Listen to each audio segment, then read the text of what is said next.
Entiendo que con Álvaro vieron la semana pasada eh, las fases del derecho de integración.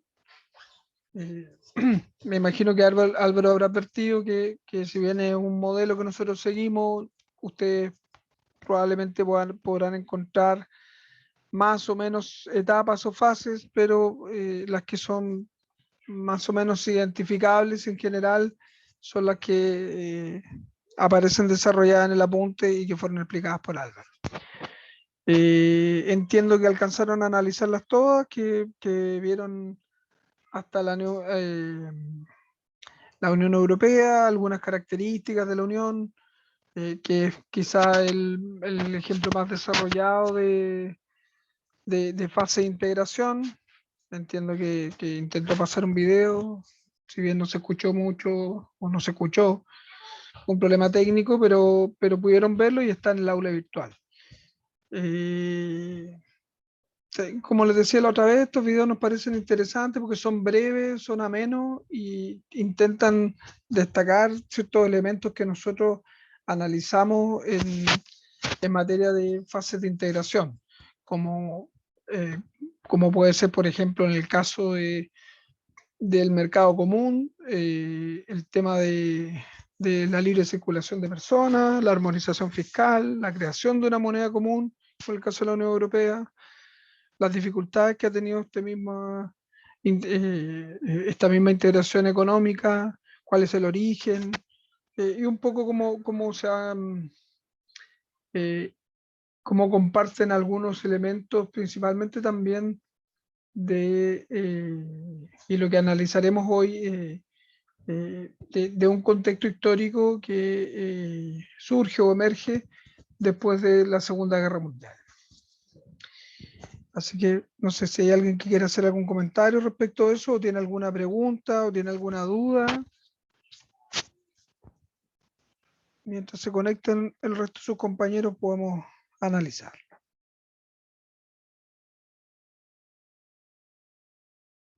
Profe, yo tengo una duda, pero no es respecto a la clase pasada.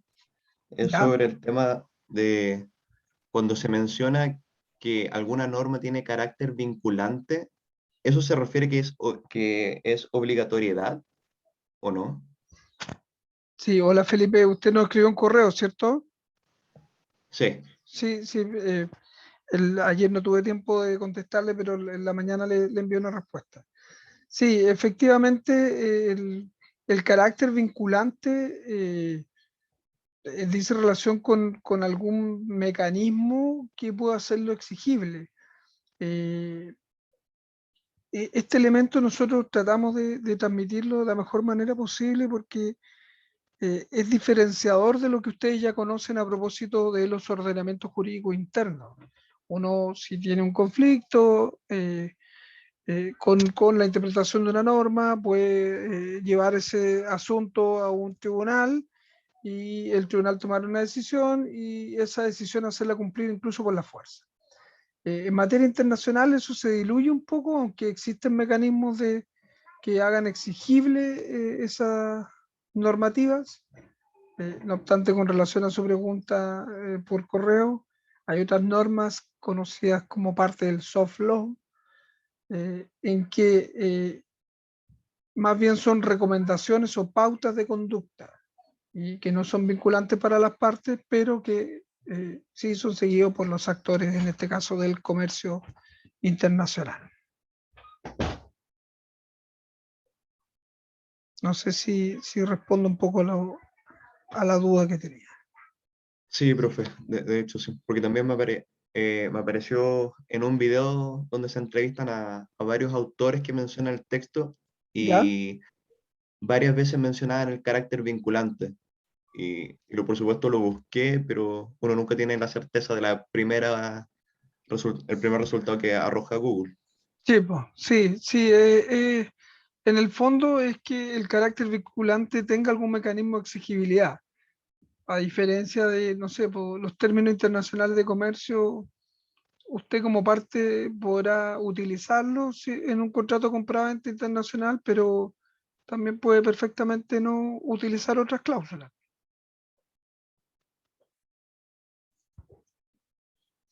Valentina me pregunta por la prueba. Sí, a las 20 horas vamos a subir la prueba al aula virtual y tendrán 24 horas para contestarla. Alguien había levantado la mano, no alcancé. Camila, me parece, ¿no? No Sí, alcancé a ver. profe, pero le iba a preguntar lo mismo, era con respecto al horario del control.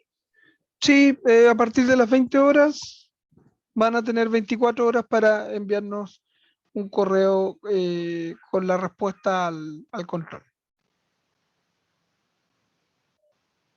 Ya, profe, gracias. Bien, entonces hoy vamos a continuar con la parte del derecho a integración, pero ahora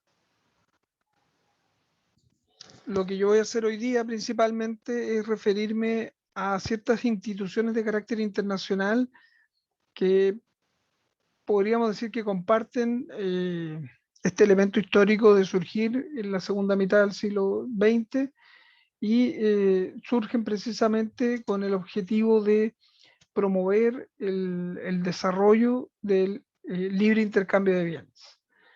En ese sentido también han colaborado o han participado de lo que ha sido este proceso de integración económica mundial o de globalización económica y por lo tanto, si bien pueden haber muchos otros organismos, en general creemos que son los que aquí aparecen mencionados por sus siglas.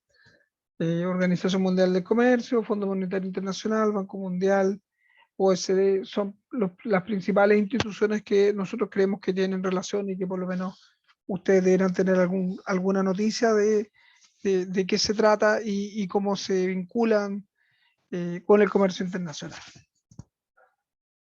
Respecto al primero, el primero es un acuerdo provisorio en teoría, en un inicio, no obstante que pese a ser del año 47, estuvo vigente casi 50 años, y este acuerdo general sobre comercio y aranceles, conocido por sus siglas en inglés como GATT, es el antecedente inmediato de la futura creación de la Organización Mundial del Comercio y fue de los primeros acuerdos en que se comienza a establecer de una manera generalizada ciertas normas básicas del comercio internacional. Como decía, en el contexto histórico, algunos países comenzaron a establecer ciertas normas o restricciones o mantenían ciertas restricciones con el objeto de proteger su industria nacional y fue así como ciertos países consideraron necesario poder promover y fomentar el libre comercio con el objeto de crear con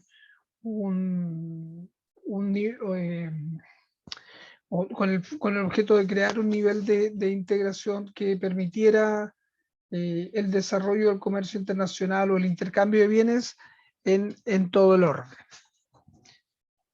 La finalidad, como dice allí, es favorecer el desarrollo del comercio internacional de bienes. ¿Y cuál es el mecanismo o el objetivo específico? Digamos el mecanismo más habitual. El primer objetivo que tuvo el acuerdo fue intentar eliminar el trato discriminatorio en materia de comercio internacional. El mecanismo, reduciendo los aranceles aduaneros. Ustedes sabrán que el método más común para proteger una industria nacional es establecer aranceles aduaneros y dichos aranceles aduaneros desincentivan el ingreso de productos externos o los encarecen con el fin de desincentivar su comercialización y por lo tanto se entendió que una forma de favorecer este comercio internacional o este intercambio internacional de bienes era precisamente mediante la reducción de estos aranceles. Aparecen otros objetivos específicos, pero en realidad el principal objetivo, la principal finalidad es precisamente poder eliminar este trato discriminatorio, reduciendo o más adelante incluso eliminando este tipo de aranceles.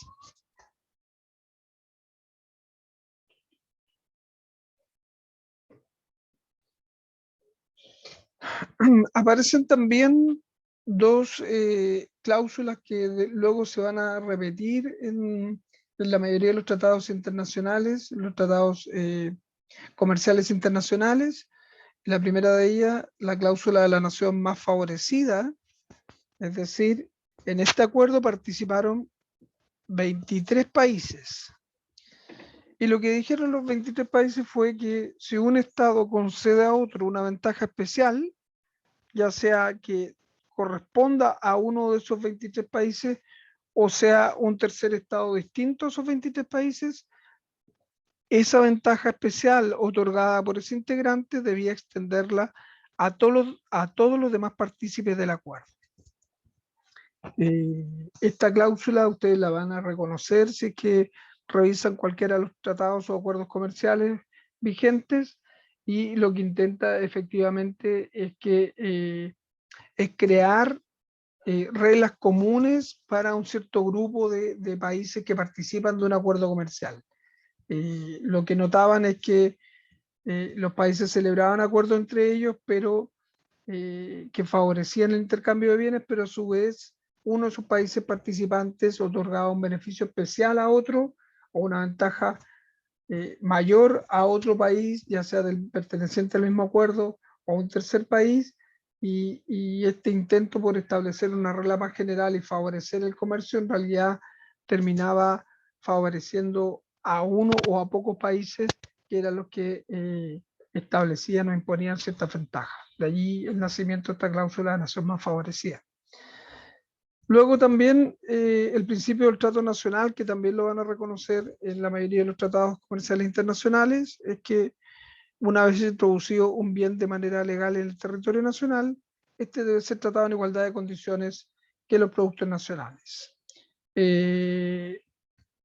Ambas medidas permiten cumplir con el objetivo general de desarrollar o de promover el desarrollo del comercio internacional de bienes, puesto que no solamente los aranceles establecen barreras de ingreso a los bienes que son producidos en el extranjero, sino que también si es que se establecen condiciones especiales o discriminatorias respecto de bienes producidos en el exterior, eso impedirá que exista una libre competencia entre los distintos productos si es que se favorece, por ejemplo, los productos que son de carácter local.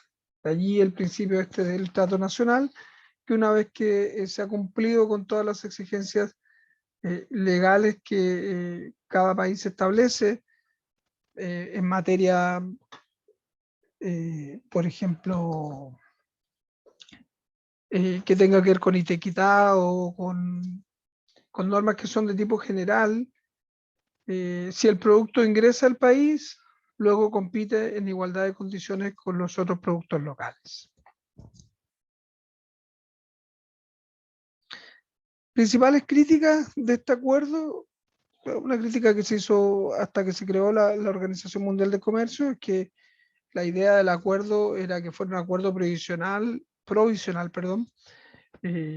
con el objetivo de crear un organismo que permitiera cumplir con el fomento y el desarrollo del comercio internacional y con la finalidad de establecer ciertas reglas para que el comercio internacional se pudiera desarrollar. Sin embargo, ese organismo no logró su creación recién hasta el año 95 del siglo pasado, y por lo tanto ello da cuenta un poco de que costó bastante alcanzar ciertos estándares o ciertas reglas comunes que fueran compartidas por los principales actores del comercio internacional, en particular por aquellos que tienen algún rol más hegemónico respecto a los otros países. Una crítica que es transversal a la mayoría de las instituciones que vamos a analizar es aquella que dice que este acuerdo en particular y las otras instituciones que vamos a revisar responden más bien a un modelo que es representativo de países occidentales más desarrollados y que se apega a un modelo económico de libre mercado, de economía de mercado, que no necesariamente es el que tienen todos los países, o no con la misma intensidad, y que tampoco, como veremos en la siguiente o en la consecuencia que ello tiene, es que, claro, permite a lo mejor el desarrollo del comercio internacional de bienes, pero deja de lado el cumplimiento de otros objetivos, principalmente del desarrollo de un comercio quizás más justo o más inclusivo, en particular respecto a países que son menos desarrollados. Esta situación llevó a la creación de organismos paralelos que tenían una mayor sensibilidad respecto a esta materia, como puede ser, o como fue la Conferencia de las Naciones Unidas para el Comercio y el Desarrollo, la UNCTAD, que tuvo una de sus primeras reuniones en nuestro país en el año 72.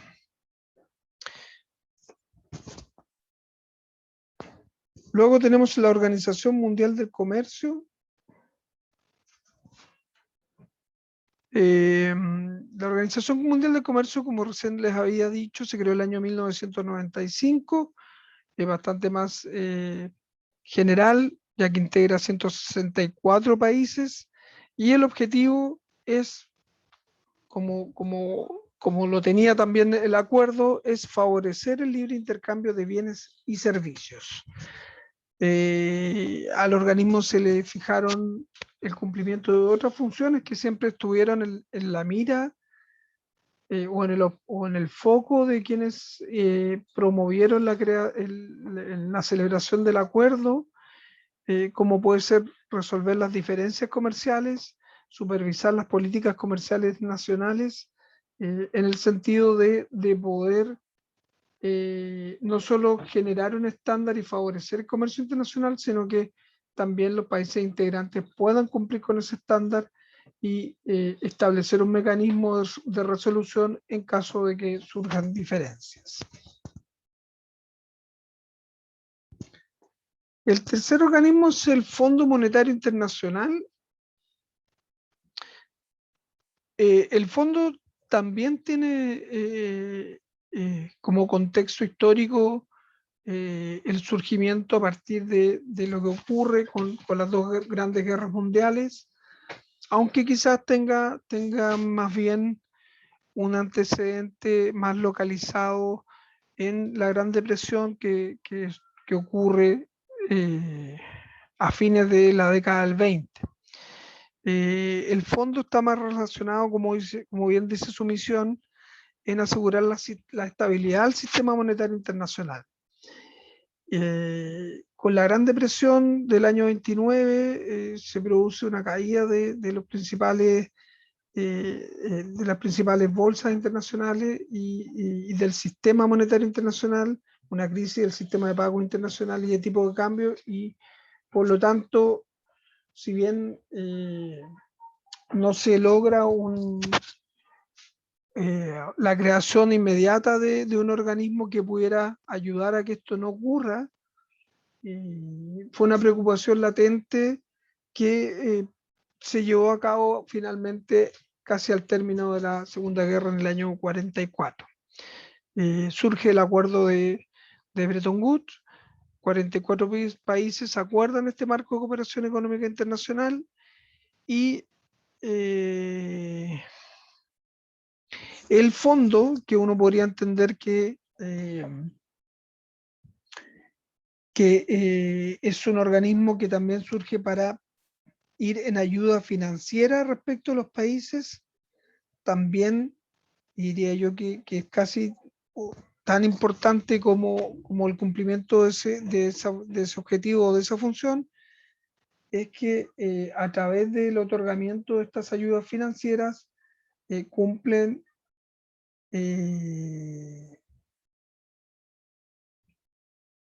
una cierta función, no diría yo regulatoria, pero sí de exigencias de cumplimiento de ciertas reglas o condiciones previo al otorgamiento de esta asesoría o de esta asistencia financiera. no financia proyectos específicos como si lo hacen el Banco Mundial o el Banco Interamericano de Desarrollo, que veremos más adelante, pero otorga o presta recursos a los países miembros. Sin embargo, como decía recién, tan importante como el préstamo de los recursos es la exigencia de ciertos compromisos de política económica y en que muchas veces se exigen ciertas acciones previas a la aprobación de financiamiento, como podría ser la eliminación de controles de precios, la fijación de criterios de ejecución cuantitativos, por ejemplo, que se le exija algún mecanismo para controlar algún tipo de variable macroeconómica que no necesariamente haya sido correctamente llevada, como podría ser alguno de los, por ejemplo, el nivel máximo de empréstito del gobierno. Es decir, si un país ha solicitado préstamo en forma ilimitada, lo más probable es que su situación financiera en algún momento toque fondo y por lo tanto, antes del préstamo que pudiera otorgar el FMI, este exige que se fije un nivel máximo de los montos a los cuales puede acceder el país o un gobierno en particular respecto a los préstamos que pudiera solicitar. También se le pueden exigir ciertas mejoras de tipo estructural, como las que aparecen allí mencionadas, pero lo que quiero destacar, sí, tal como dice Felipe Covarrubias, es uno de los intentos es lograr cierta responsabilidad fiscal. Ahora, lamentablemente,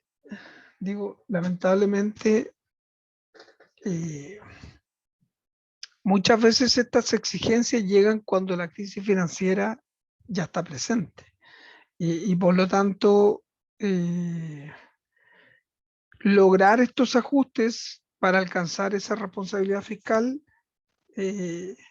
a veces profundizan en la crisis eh,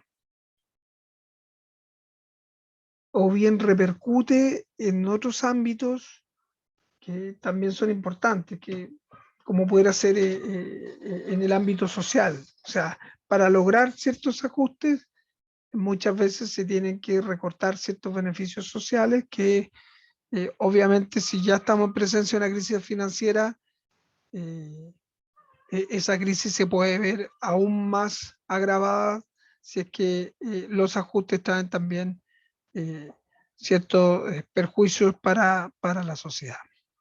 Pero sí, de alguna manera lo que intenta el Fondo Monetario Internacional para lograr esta estabilidad del sistema monetario internacional es establecer ciertas reglas técnicas que los países puedan llevar adelante para lograr esta responsabilidad fiscal. Y cuando los países caen en crisis, se hace un análisis, se evalúa su situación económica y financiera y el FMI termina otorgando estos préstamos siempre que se cumplan estas condiciones.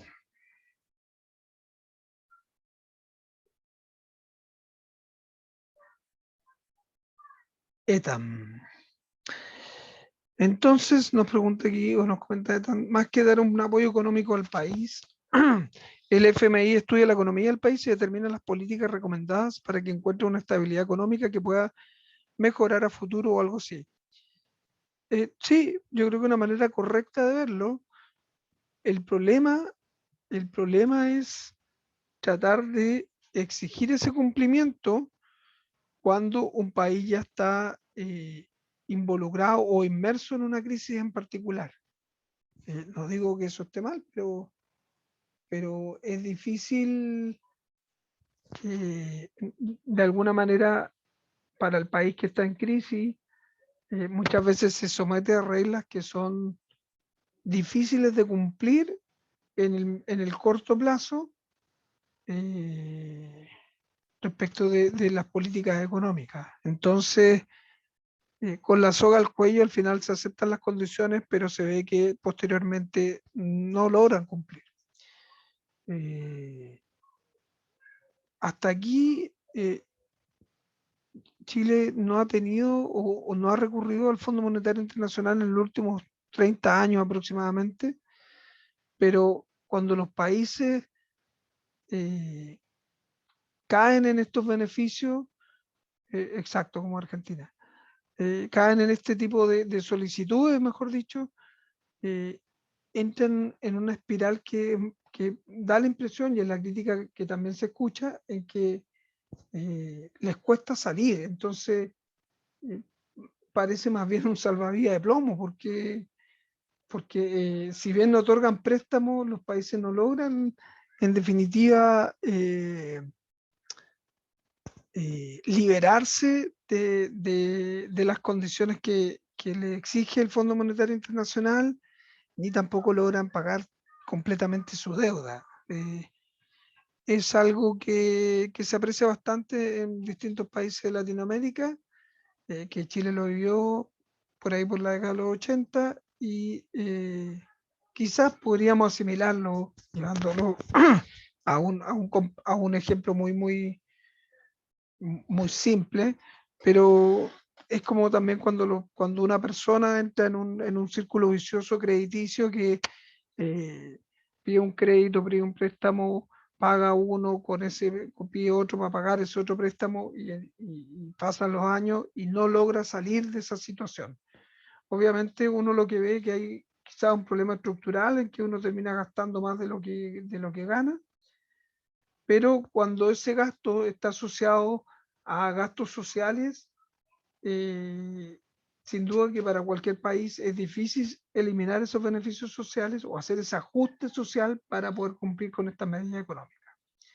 Pero efectivamente destaco esto porque si ustedes revisan notas respecto del FMI, y creo que subimos alguna al aula, si no la voy a buscar.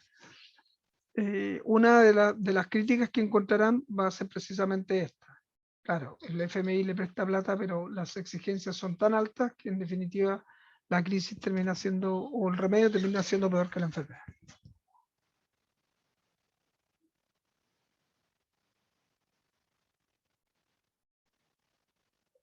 Sí, efectivamente, Chile pide una línea de crédito a propósito o para poder solventar en caso de que la pandemia eh, durara más tiempo, pero fue eso, una línea de crédito y no un préstamo directo.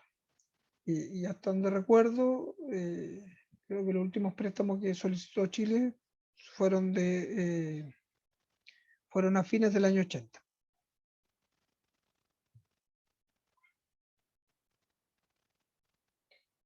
Me parece aquí. Bueno, ¿de dónde salen estos recursos? Los países miembros aportan una cuota y esta cuota dice relación con el tamaño y posición que tienen los países en la economía mundial. No obstante, eh, se pueden reconocer como a estos 5 países como los países dominantes del Fondo Monetario Internacional.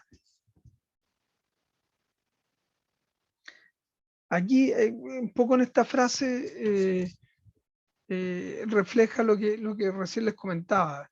Efectivamente, impone ciertos programas de ajuste estructural y uno podría decir, sí, lo que intenta es lograr una cierta base de responsabilidad fiscal en cada uno de los países y no decir, ya, bueno, le voy a prestar plata, pero si no le hago ninguna exigencia, en realidad ese país siempre me va a pedir plata o nunca va a poder salir a flote. Pero el problema es que en general llega a apagar el incendio cuando ya la situación financiera es insostenible. Entonces, a veces estos ajustes estructurales terminan siendo eh, o terminan reflejando una especie de apagar el incendio con benzina, porque en muchos casos implican recortes en el gasto público, principalmente recortes en el gasto social, que si hay una crisis financiera la puede profundizar aún más.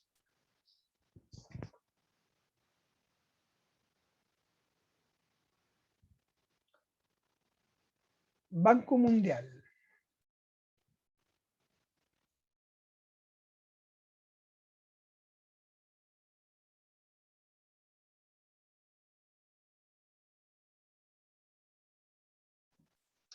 Sobre el Banco Mundial, bueno, repito ya lo que he dicho, el contexto en que se da la creación de estos organismos es precisamente el término de la Segunda Guerra Mundial. El Banco Mundial tiene como antecedente, o se crea inicialmente como un banco de reconstrucción. El objetivo fue generar una instancia donde los países que tuvieron una participación más activa en la guerra, o mejor dicho, fueron más devastados por la guerra, principalmente países europeos, donde se libraron las principales batallas, pudieran reconstruirse luego del término de esta.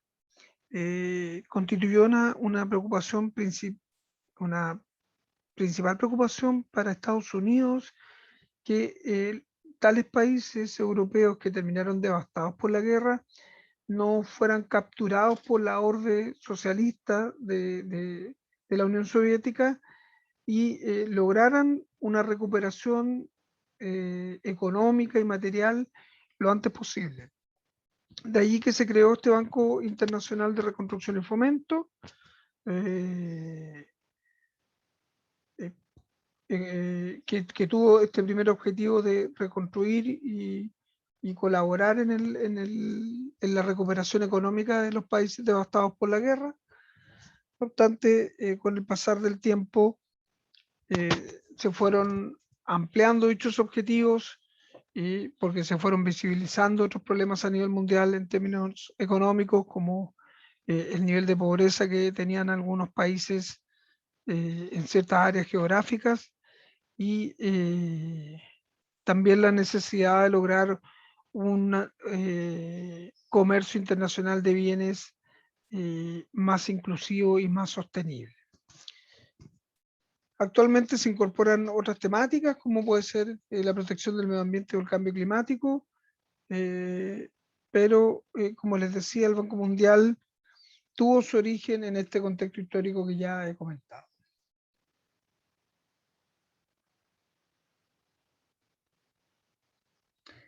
El Banco Mundial está compuesto por 5 organizaciones, entre ellas la de Reconstrucción y Fomento, pero de las 5 yo quería destacar la última, que es el Centro Internacional de Arreglo de Diferencias Relativas a Inversiones, comúnmente conocido como CIADI. El CIADI es un organismo asociado al Banco Mundial que es un centro que permite solucionar controversias entre estados e inversores extranjeros, entre distintos estados, e incluso existe la posibilidad de someter a su arbitraje controversias que se susciten entre particulares.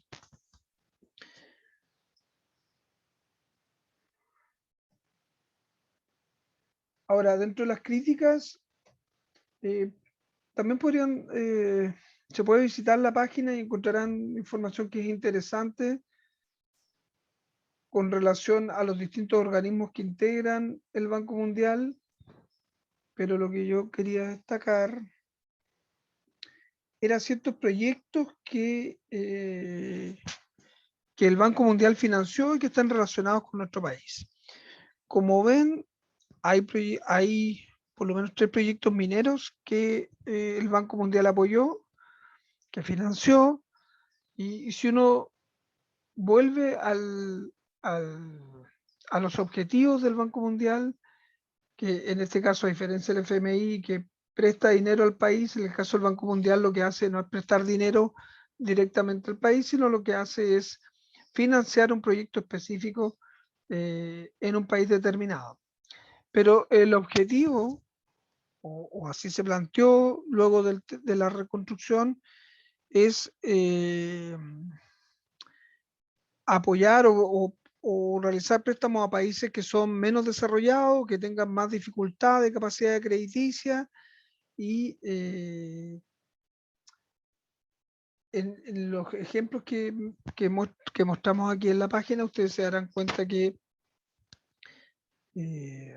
En el caso de los proyectos mineros, todos sabemos que tienen aparejado o emergen junto con los proyectos una serie de conflictos, principalmente de tipo ambiental. El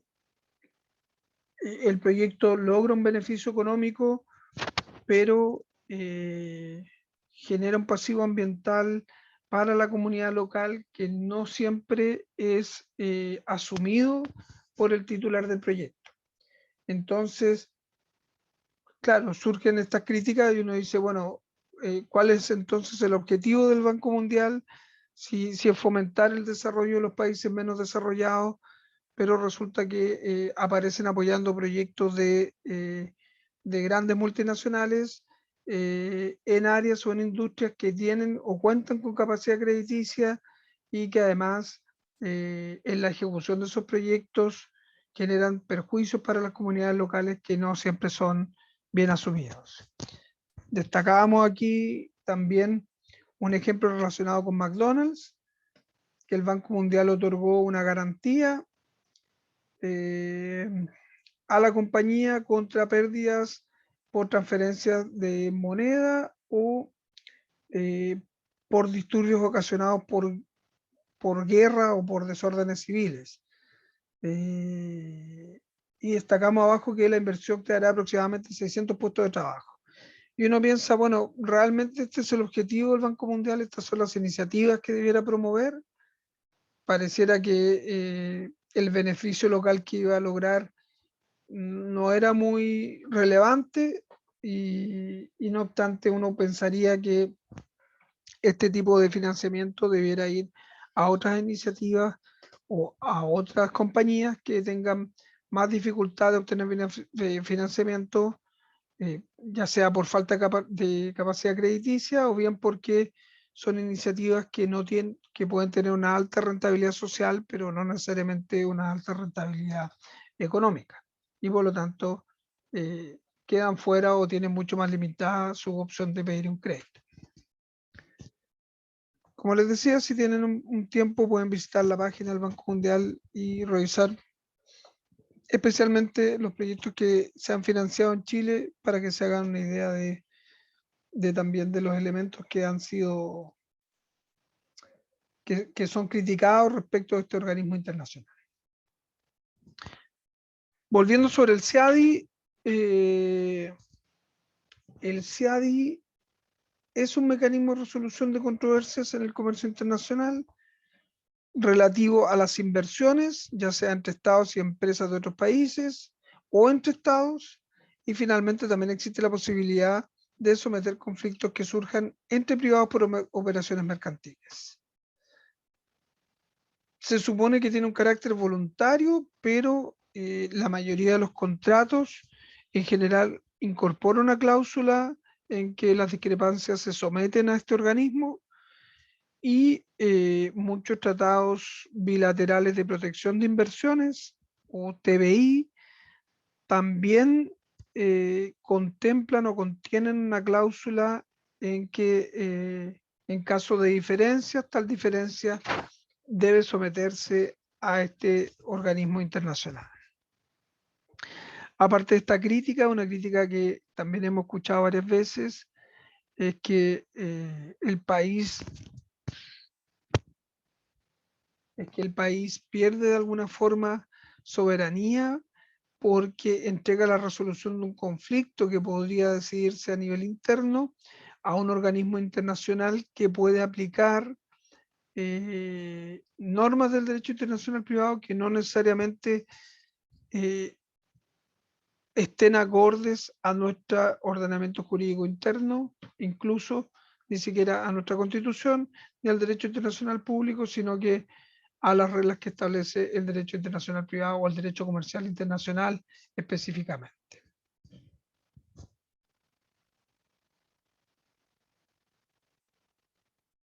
Aquí hay algunos ejemplos de proyectos que el Banco Mundial ha apoyado y que han sido criticados en los países donde se han desarrollado, principalmente proyectos mineros, y por eso reitero este objetivo inicial de poder potenciar el desarrollo de países menos desarrollados, finalmente también causa un perjuicio porque quizás se ha concentrado más en el apoyo económico o en el desarrollo económico sin tener a la vista las consecuencias, en este caso ambientales, que ha implicado para las comunidades locales en el desarrollo de estos proyectos mineros que han sido apoyados por el Banco Mundial.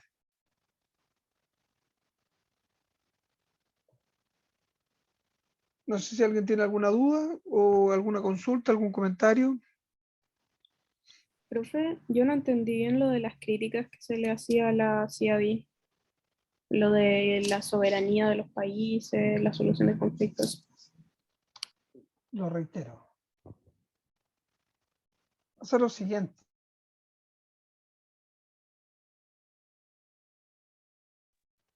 Voy a poner un ejemplo, quizás se entienda un poco mejor.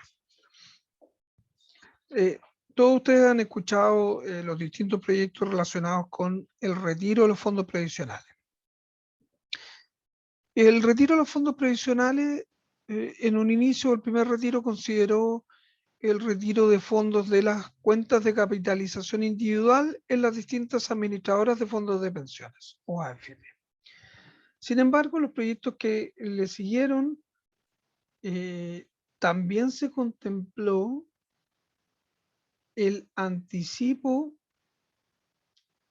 de montos para aquellas personas que estaban jubiladas mediante el mecanismo de renta vitalicia. La renta vitalicia es un seguro, es un contrato de seguro en que uno le paga a una compañía un monto determinado y a cambio esta compañía le asegura a usted de por vida una renta mensual determinada. No voy a explicar el sistema total, pero para que tengan un poco la idea, es diferente de la cuenta de capitalización individual porque en el caso de las AFP el dinero del cotizante está en ese fondo. En cambio, cuando una persona se jubila mediante el mecanismo de la renta vitalicia, con sus fondos compró una renta. Y por lo tanto esos fondos ya no están en su haber, sino que pasaron a la empresa o a la compañía de seguros con la cual contrató esa renta vitalicia. Bueno, resulta que muchas de las compañías de seguros que operan en Chile y que otorgan rentas vitalicias son compañías norteamericanas y en virtud del Tratado de Libre Comercio que Chile celebró con Estados Unidos, probablemente algunas de esas compañías terminen demandando a Chile y llevando al CIADI esta controversia para decidir si efectivamente fueron afectados por esta decisión de anticipar recursos en relación con las rentas vitalicias. Entonces, aquí es donde, con este ejemplo quiero relevar el tema de la crítica. ¿Qué es lo que dicen algunos? Dice, si como país, ya sea en los tratados o en un contrato en particular, como poder hacer los contratos que ha celebrado Chile por el servicio de transporte público de Santiago, donde ha celebrado contratos con distintas empresas y algunas de esas empresas son empresas extranjeras, o cuando construye obras de infraestructura de gran envergadura, como el puente en Valdivia. Si se somete ya sea por un tratado o en las cláusulas que estipulan el contrato, pareciera que está limitando su facultad de regular sobre ciertas materias que son básicas o esenciales para una sociedad determinada. Yo no puedo anticipar cuál será la resolución que tome el CIADI con respecto a la renta vitalicia, pero uno puede intuir que una alternativa bastante probable es que le vaya mal a Chile y que sea condenado, porque en definitiva alteró las reglas del juego relacionadas con la renta vitalicia. Entonces, la crítica es, ¿el país es soberano para adoptar las decisiones que considere mejor en un área determinada de las políticas públicas? o bien al someterse a este tipo de mecanismos está limitando esa soberanía o están cediendo soberanía, porque en definitiva el posible conflicto que pueda surgir sobre esa materia se va a llevar a un organismo internacional, y no solamente eso, sino que se va a decidir conforme a reglas de derecho comercial internacional y no conforme a las reglas de nuestro ordenamiento jurídico interno. Perdón si fue larga la vuelta, pero era necesario explicar un poco más de qué se trataba. No sé si se entiende, Valentina.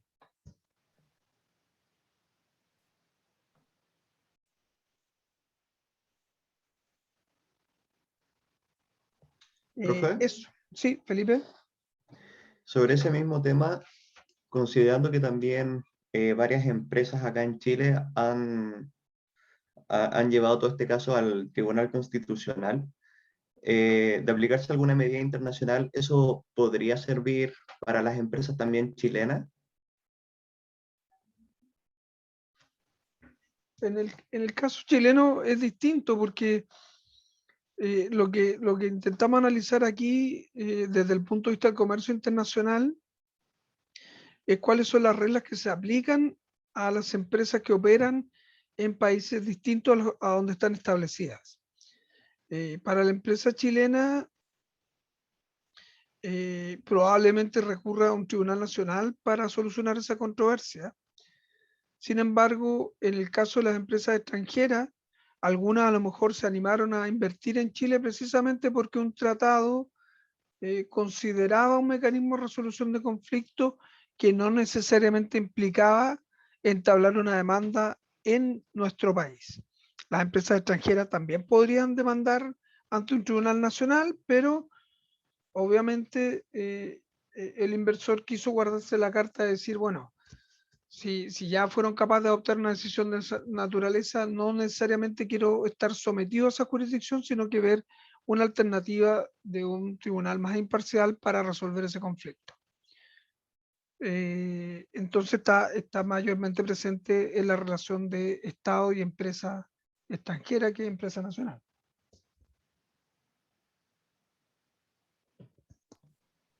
Profe, Pero, Sí, ese profe, ¿y esto se junta en una sola demanda como de todas, por ejemplo, si son dos o tres empresas, o solo una contra el Estado? de ahí dependerá de la empresa. Podrían perfectamente entre todas conjuntamente presentar un reclamo, o bien presentar reclamos individuales y que a lo mejor en el CIADI se puedan aunar todas, ¿no? Dependerá, digamos, del camino que pretendan seguir. ¿Qué quiere decir, profe? Ya, Felipe, ¿voy a decir algo? no, es que era más que nada por un tema de que el fallo internacional podría servir como ayuda en estos casos para defender la postura de las aseguradoras acá en Chile. Y también era para añadir un tema de que efectivamente ya van a llevar este caso algo así al G20, y son varias compañías, dentro de ellas está MetLife, Principal y Ohio National, creo que era la tercera. Sí, sí, así es. Sí, yo creo que si se lograra un fallo favorable a las compañías a nivel internacional, una compañía local perfectamente podría invocar dicha decisión para que sea reconocido también en nuestro país. Eh, no es- Pongo el ejemplo porque el ejemplo está latente y, digamos, es controversial, y etcétera, etcétera. Sí, y tengo la impresión de que ustedes están al tanto de lo que estoy explicando. Pero tampoco es extraño que surjan controversias entre partes y que terminen resolviéndose en el CIADI. O sea, Chile ha sido demandado otras veces, en general le ha ido bien. Recuerdo el caso de una empresa colombiana que se le puso término al contrato en el Transantiago, y si mal no recuerdo a Chile le fue bien. eh, y, y bueno, también podría perder, es una alternativa. Simplemente estoy tratando de relevar la crítica de este tipo de organismos. La crítica que se levanta por cierto sector de decir, bueno, está bien, ustedes están preocupados de promover el desarrollo del comercio internacional, pero resulta que en este intento por promover el desarrollo internacional, del comercio internacional o de integración económica, nuestro país termina cediendo soberanía y esa cesión de soberanía termina perjudicando a nuestra sociedad en aspectos que son fundamentales. Estoy un poco tratando de elaborar el argumento para que entiendan cuál es la crítica con relación a este tipo de organismos. Y no sé, creo que se entiende, ¿no? Sí, profe. Sí, profe. Eso. Bueno, seguíamos entonces. El otro organismo que tenemos es el Banco Interamericano de Desarrollo, que comparte algunas características con el Banco Mundial. También es un organismo que apoya o financia proyectos específicos, pero en este caso en el ámbito latinoamericano.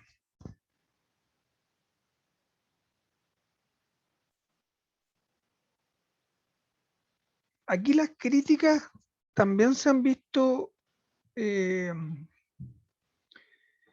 aquí las críticas incluso han ido por otra parte. El Banco Interamericano de Desarrollo ha apoyado ciertos emprendimientos que están relacionados con prestaciones de servicios en funciones que son propias de la función pública, en materia de salud, en materia de educación, y ahí la crítica que surge es decir, claro, apoya emprendimientos privados en materia de prestaciones o de servicios o de funciones que son públicas, y ese desarrollo privado ha mermado, en algún caso señalan que ha desmantelado el aparato estatal o ha privatizado la prestación de servicios públicos o ha deteriorado los servicios públicos que prestaban esos servicios, terminando con un consiguiente recorte en el gasto fiscal, dado que los proyectos específicos que apoya están relacionados con empresas privadas o particulares que terminan prestando servicios relacionados con funciones públicas. Entonces, claro, el objetivo es poder apoyar políticas públicas en el ámbito social, pero como en muchos casos participan participan empresas internacionales, en definitiva, este apoyo al desarrollo privado también genera un perjuicio en la estructura pública que habitualmente presta esos servicios. ¿Ya? No sé si aquí nos vamos hacia otra parte en decir, la idea es, por ejemplo, mejorar la atención de salud, pero resulta que el Banco Interamericano lo que hizo fue financiar un proyecto de una empresa privada que construyó un hospital, por ejemplo. Y uno dice, bueno, esa sociedad sí va a tener una mejora en la prestación del servicio de salud, pero si se enfocan en ese tipo de proyectos, en definitiva, en vez de fortalecer el área pública que presta ese servicio, se terminan privatizando ciertos servicios básicos que son en general públicos. ¿Mm? No sé si me explico.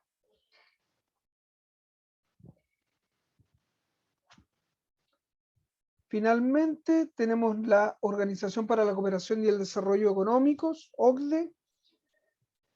Este es un organismo que se creó el año 61, en general integrado por países que son desarrollados y que tuvo por misión o que tiene por misión promover políticas que mejoren el bienestar económico y social de las personas.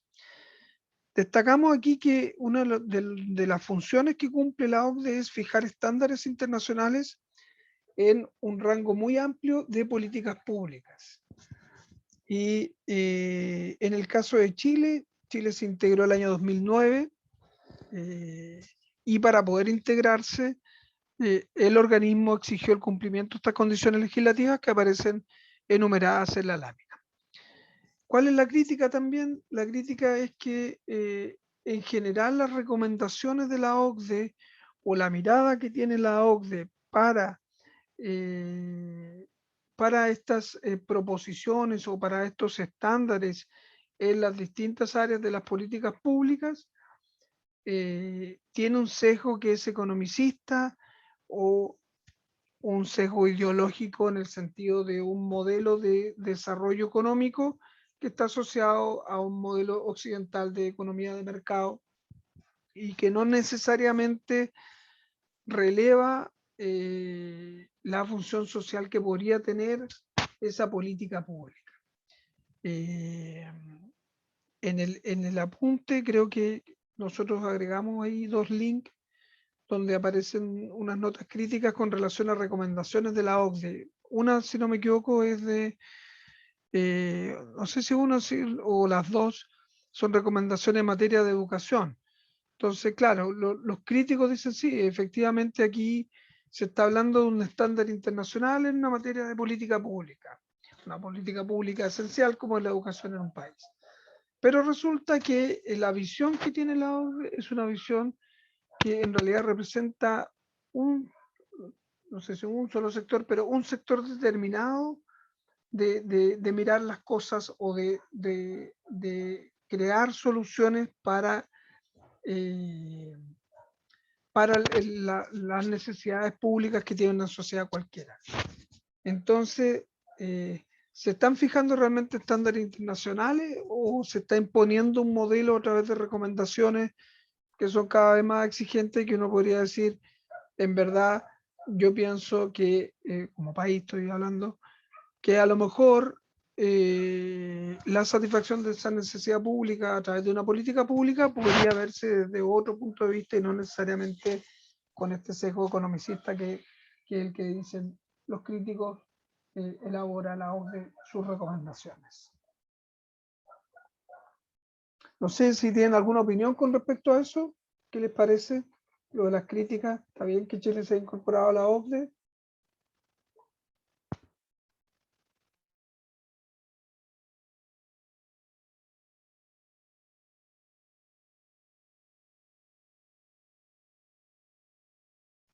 ¿Están ahí Igual, o se profe, siempre, abandonaron? igual, profe, siempre se ha, como ha dicho, que Chile está en la OCDE, pero está al fondo de la línea, por decirlo así. Sí. Pero mire, yo con respecto a eso, creo que uno de los aspectos positivos es ese, no estar en el fondo, por supuesto, pero lo que ocurría hasta el 2005, estoy hablando en el periodo 90, posterior al 90 hasta el 2005, Chile comienza con un desarrollo importante o comienza a desarrollarse, tiene como un cierto impulso luego de la recuperación de la democracia. Y llega un minuto que se empieza a comparar con, principalmente con sus países, con los países latinoamericanos, y si usted hace un análisis comparativo en la mayoría de las políticas públicas, encontrará que en general Chile tiene una buena posición. Pero resulta que si uno eleva el estándar, que es lo que hace cuando Chile se incorpora a la OCDE, uno dice, sí, está bien. Usted en un ámbito promedio lidera en políticas públicas. Pero si usted se compara con países desarrollados, la verdad que la brecha que tiene es bastante amplia. Entonces, a mí me parece que es legítimo que como sociedad, si uno llega a un llano donde dice, sí, se alcanzó una meta, por decirlo de alguna forma, y efectivamente estamos mejor que otros países, pero bueno, hay un grupo de países que está mucho mejor que nosotros. Estoy hablando siempre desde el punto de vista de políticas públicas, de servicios básicos, ¿no? De educación, previsión social, salud, etcétera. Entonces, ¿por qué no tratar si no lograr ese objetivo, por lo menos empezar un camino y aunque partamos en el fondo, tratar de escalar lo más posible y no siempre decir, bueno, sí, somos los mejores aquí del barrio, ya, pero en realidad hay un grupo no menos importante que está muy, muy lejos de nosotros, o nosotros estamos muy, muy lejos de ellos. Entonces, en esa parte yo creo que fue positivo en el sentido de empezar a mostrar y a visibilizar y decir, mira, sabes que no nos podemos contentar con esto, porque si yo me sigo comparando con los mismos, en verdad, no me doy cuenta de que es posible alcanzar otra etapa de desarrollo.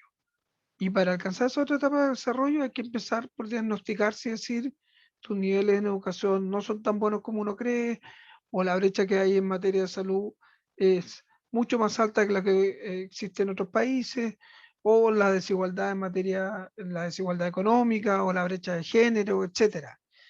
Ahí uno se va dando cuenta que, si, chuta, para alcanzar otro estadio de desarrollo, eh, uno también necesita compararse en ese diagnóstico con países que han logrado su objetivo.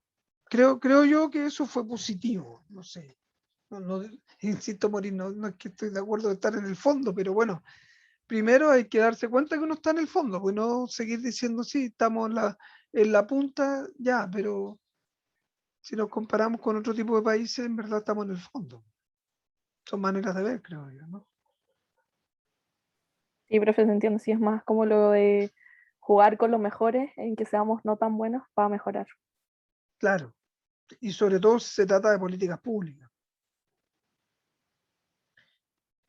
¿Alguien tiene algún otro comentario o alguna pregunta, alguna consulta? Porque estamos llegando a su fin. Yo, profe, sobre ese mismo tema, y la verdad que Felipe.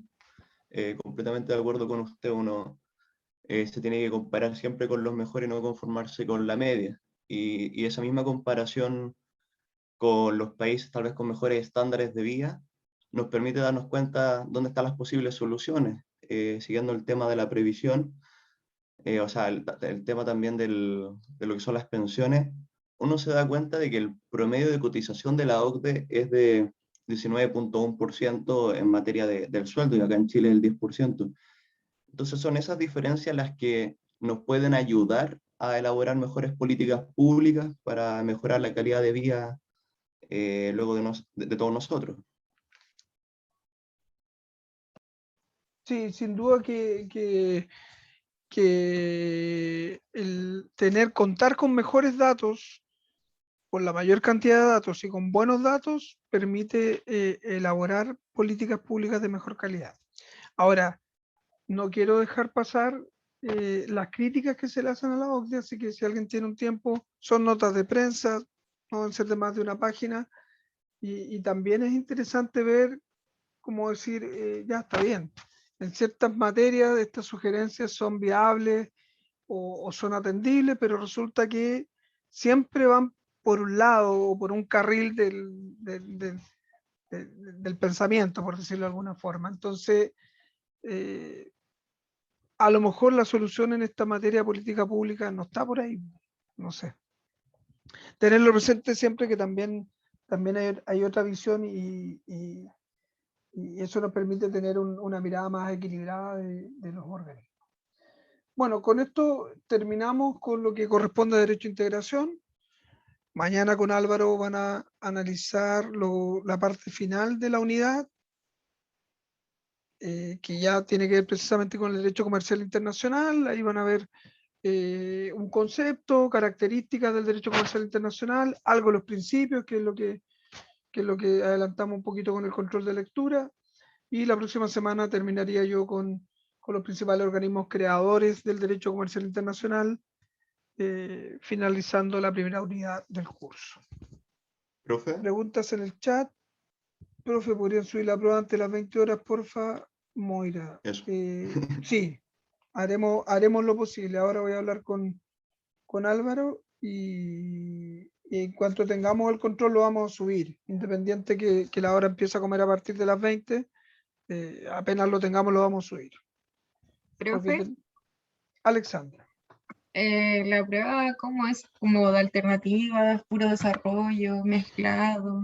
No, son una o dos preguntas de desarrollo, y como le decía la vez anterior, no es una comprensión de lectura, ¿ya?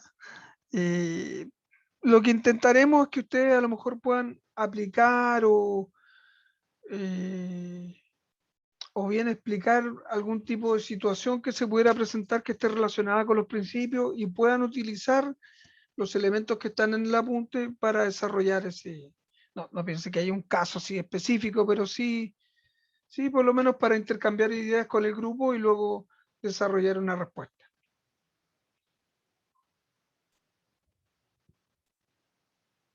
Gracias, profe.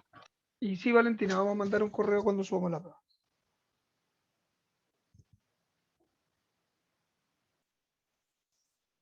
Bien, me parece que estaríamos por hoy. Por mi parte, me despido hasta la próxima semana. Y con Álvaro mañana a las 10:15.